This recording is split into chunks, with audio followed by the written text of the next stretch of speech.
Hi there, how is your quarantine going?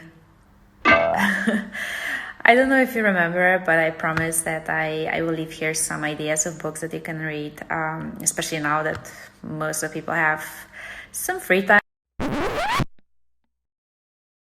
So when I ask here, most of you answered that you're interested in fantasy books. Super cool, because this is also my favorite type. Okay, so let's go. Today I brought The Witcher by Sapkowski. So Sapkowski is a Polish author. I'm Polish, so already connect the dots. For those of you who are not familiar with the story, The Witcher is a monster hunter that as a kid goes through a process of transformations in order to become something of a superhuman. So from the bottom of my heart, this is really one of my favorites, and the fact that I can read it in Polish, which is my native language, is simply golden.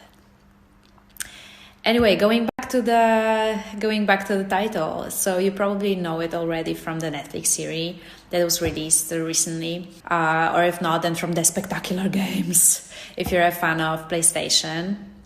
If you're not familiar with the book, I would really encourage you to read it. It's super entertaining. It won't be a waste of your time for sure. How to read it? Because there are 8 parts in total.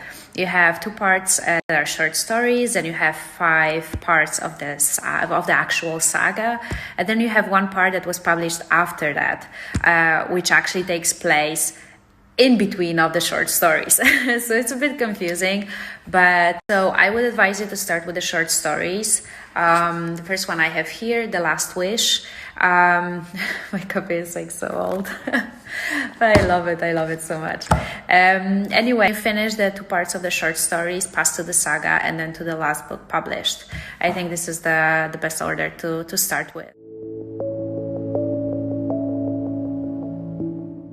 For those of you who are still not convinced about the book, I will say why it's one of my favorites, and it's because of how entertaining it is. It's one of those books that I just read 1 page and then another, and I couldn't stop until I finished the whole book.